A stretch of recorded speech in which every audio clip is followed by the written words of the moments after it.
साथियों, देश में घोटालों के अंदर अपने अपने प्रकार के घोटाले होते हैं। आप जब भी कभी नौकरी करने जाएं तो नौकरी की जो सबसे बड़ी खासियत होती है ना, वो क्या होती है।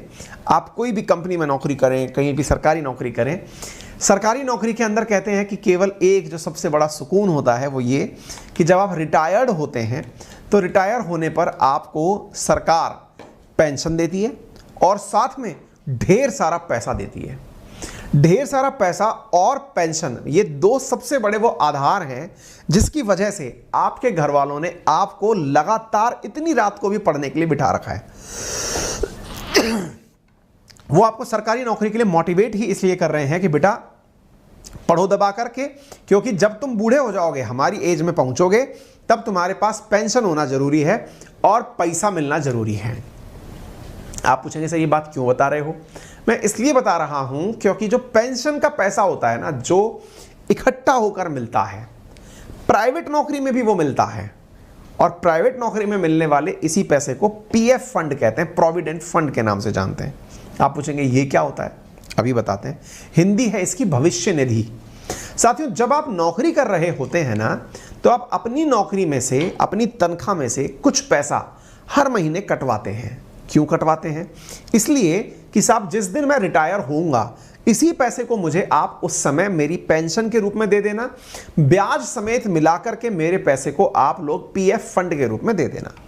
आप पूछेंगे अच्छा, क्या सभी लोग इस पैसे को कटवाते हैं? जी नहीं। वो सभी प्राइवेट कंपनी जो अपने यहां 20 से अधिक एम्प्लॉय रखती हैं, वो ईपीएफ के तहत, यानी कि एम्प्लॉय प्रोविडेंट फंड के तहत कर्मचारियों की सैलरी में से पैसा काटने के लिए अधिकृत हैं। उम्मीद है कि आप लोगों को यह बात समझ में आ रही हो। अब ये जो employee provident fund organisation of India है, ये पैसे कैसे काटता है, मैं थोड़ा सा आपको वो बता देता हूं। मान लीजिए कि आपकी बेसिक सैलरी है x रुपीस, अब x हटाइए, मान लीजिए कि 20,000 रुपए आपकी सैलरी है। महंगाई भत्ता, डियरेंस अलाउंस, उसके ऊपर डियरेंस अलाउंस का 12% पीएफ अकाउंट में भेजा जाता है। तो बेसिक सैलरी प्लस डीए यानी महंगाई भत्ता, जितनी महंगाई चल रही है, मान लीजिए 6% के आसपास, तो बेसिक सैलरी के ऊपर आपका डीए मिलाकर के जो पैसा है उसमें से 12% निकाल करके आपके प्रोविडेंट फंड के अंदर भेज दिया जाता है। प्रोविडेंट फंड में जो ये भेजा जाता है ना, इसमें से 3.6% पैसा, 3.67% पैसा तो आपके पीएफ अकाउंट में डाल दिया जाता है और बाकी बचा 8.33% जो धन है वो आपके पेंशन अकाउंट में भेज दिया जाता है, एम्प्लॉय पेंशन स्कीम के तहत भेज दिया जाता है। ठीक है साहब, ये जो पीएफ का पैसा है ये आपके रिटायरमेंट तक सरकार के पास सुरक्षित रहता है और सरकार इसमें अपनी तरफ से ब्याज देती रहती है, टैक्स में राहत देती रहती है। समटाइम्स जब सरकार खुश होती है तो अपनी तरफ से इसमें कुछ धन अपनी तरफ से भी डाल देती है। इस तरह से देश के अंदर प्राइवेट कर्मचारी भी जो हैं वो अपने भविष्य को सुरक्षित रखते हुए पाए जाते हैं। और तो और आप एक कंपनी छोड़ के दूसरी कंपनी में जाते हैं तो आपका ये जो पीएफ अकाउंट है वो एक जगह से दूसरी जगह ट्रांसफर भी हो जाता है, क्योंकि देश के अंदर एक ही जगह पर यह अकाउंट मेंटेन होता है। आप यूं समझिए कि देश के अंदर ये जो ईपीएफओ है, ये दुनिया के अंदर सोशल सिक्योरिटी के लिए बने हुए अकाउंट्स में सबसे बड़ा अकाउंट माना जाता है। यानी यह कहा जाता है कि इससे ज्यादा एम्प्लॉय शायद ही किसी देश के साथ जुड़े हुए हों।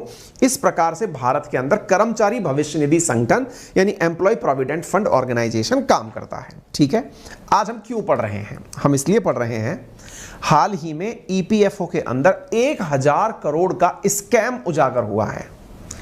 आप चिंता ना करें, आप में से कुछ लोग तो इस समय एकदम चिंता में आ गए होंगे, हैं 1000 करोड़ का, कुछ तो इस तरह की चिंता में आ जाएंगे कि मेरा पैसा जो मेरे पीएफ अकाउंट में डला हुआ है कहीं निकल तो नहीं गया है।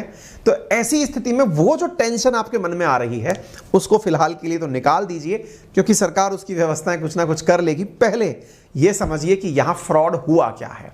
फ्रॉड का मतलब स्कैम हुआ कैसे है, मैं वो बताता हूं।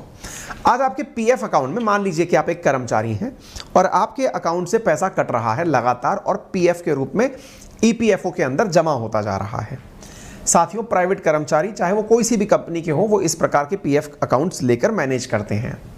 ऐसे ही एक हवाई जहाज कंपनी हुआ करती थी जिसका नाम था जेट एयरवेज, नाम तो सुना होगा, जो 2019 में बंद हो गई। जेट एयरवेज के ऐसे ही बहुत सारे पायलट्स थे, बहुत सारे कर्मचारी थे, क्रू मेंबर्स थे, उन सबका भी पीएफ अकाउंट रहा होगा।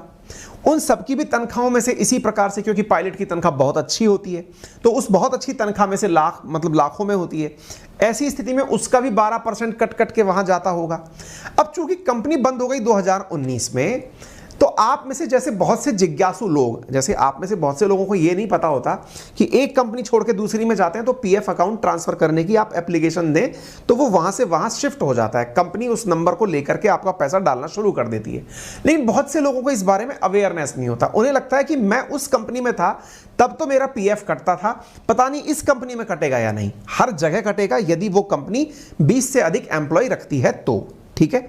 अच्छा, तो अब आपके मन में ये डर रहता है पता नहीं मेरा क्या होगा। ऐसे ही जेट एयरवेज जो कंपनी ही बंद हो गई, उसके पायलट्स में, क्रू मेंबर्स में तो ये ज्यादा बड़ी चिंता होगी कि पता नहीं हमारा क्या होगा, हमारा जो पैसा कट गया, इतना % पैसा कट गया। अब उदाहरण मानो कि अगर किसी पायलट की तनख्वाह 10 लाख रुपए है, 1.25 लाख रुपए महीने के हिसाब से उसके पैसे कटे हैं, सोचकर देखो कि उसने कितने साल नौकरी जेट एयरवेज में की होगी, तो बेचारे उसका ही 25-30 लाख रुपया तो पीएफ फंड में जमा हो गया होगा। अब पीएफ फंड में जमा है तो उसको चिंता किस बात की हुई कि यार मेरा जो पैसा है वो पीएफ फंड में जमा है, मैंने तो कंपनी बंद हो गई, मेरे को पैसा मिलेगा या नहीं मिलेगा। अब आप जैसे कुछ लोग तो जानकार होते हैं, चीजें किसी से पूछ लेते हैं, लेकिन कई लोग अनजाने में ही रह जाते हैं। जैसे आजकल बहुत से कॉल ऐसे फ्रॉड आते हैं, आप सोचो आप लोग तो फिर भी ऐसे हैं जिनके पास में अपॉर्चुनिटीज का अभाव होगा, 2-4 कॉल आते हैं, मेरे नंबर पता नहीं कहां से लोग कबाड़ लेते हैं और मुझे तरह तरह के ऑफर देते हैं। मतलब हद तो ये होती है कि मैं खैर क्या ही बोलूं आपको, है ना। और कोई नहीं बचा हुआ है इस फ्रॉड नेतागिरी से, सबको लपेट रखा है इन फ्रॉड कॉल वालों ने, है ना। कभी इस पर भी चर्चा करेंगे। तो एक तरह से आपकी चिंता लाजमी है। अब इसी चिंता का फायदा उठाया ईपीएफओ के एक कर्मचारी ने। उसने क्या किया, उसने जेट एयरवेज के कर्मचारियों को इस प्रकार के व्हाट्सएप मैसेजेस भेजे।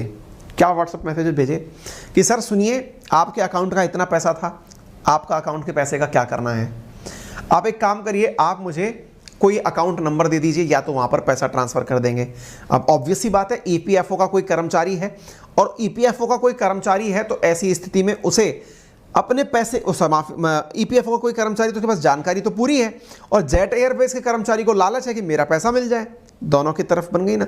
जब भी लालच आता है, क्राइम की पहली सीढ़ी आप चढ़ चुके होते हैं। जब भी लालच आता है, मतलब आप ये देखिए कि किसी किसी को कई बार ये अनुभव होता है कि वो तो इस दुनिया में इतना भाग्यशाली है कि उसे करोड़ों की लॉटरी लगी है।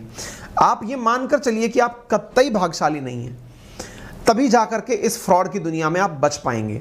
अदरवाइज 1% भी लालच, जैसे कई बार होता है ना, आपका नंबर सेलेक्टेड कैंडिडेट्स में चुन लिया गया है, इस लॉटरी के अंदर आपको इतना करोड़ रुपए, कोई नहीं देता यार। आपकी नौकरी में आपको 1 घंटे एक्स्ट्रा का पैसा नहीं मिलता, करोड़ों रुपया कौन दे देगा। लेकिन ये लालच मारता है, और इसी लालच का फायदा उठाया कोरोना काल में इनके एम्प्लॉय ने। एक एम्प्लॉय ने क्या किया, इस प्रकार के साथियों कॉल कर करके कई पायलटों को, और जो विदेशी पायलट थे उन तक को लपेट लिया कि सर आप अपना डॉक्यूमेंट वगैरह भेजिए, मैं पैसे वैसे ट्रांसफर कर देता हूं।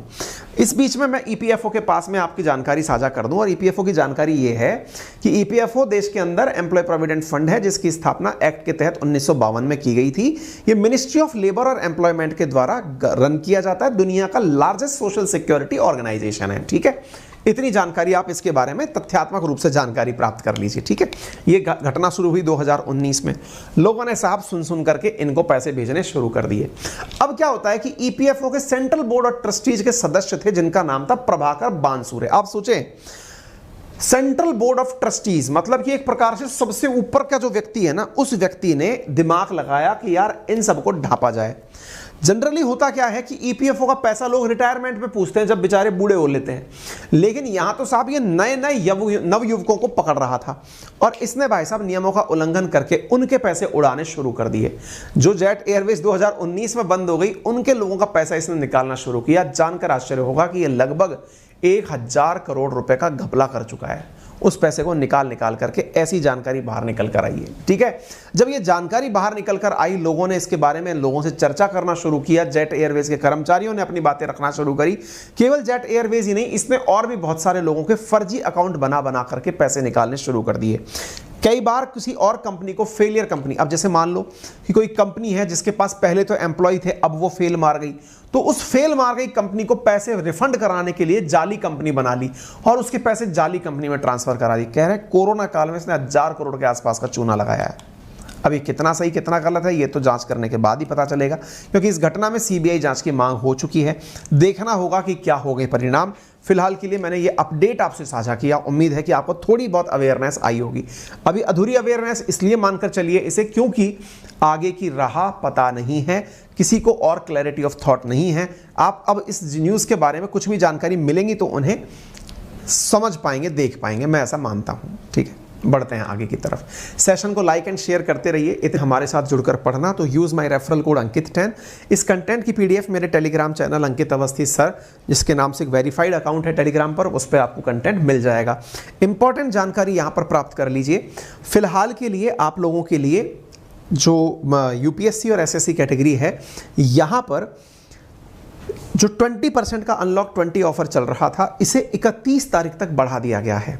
29 से लेकर 31 तक बढ़ाया गया है। यदि आप में से अगर अभी तक कोई सब्सक्रिप्शन नहीं लिया है तो इस सब्सक्रिप्शन को एक्सेस कर सकता है। सेम इसी तरह एसएससी कैटेगरी के अंदर भी इसका समय बढ़ाया गया है। आप यहाँ पर 30% तक का डिस्काउंट प्राप्त कर रहे हैं। 31 अगस्त तक आप इसे एक्सेस कर सकते हैं, यानी अनलॉक 20 का लाभ ले सकते हैं। मैथ, रीजनिंग, इंग्लिश और जीके के सभी क्लासेस एक ही रेफरल कोड से अवेलेबल हो जाती हैं। इतना ही नहीं, आपको यहाँ पर बहुत ही नॉमिनल कीमत पर टेस्ट सीरीज भी उपलब्ध कराई जा रही है, आप उसे भी एक्सेस कर सकते हैं। अपना ख्याल रखें।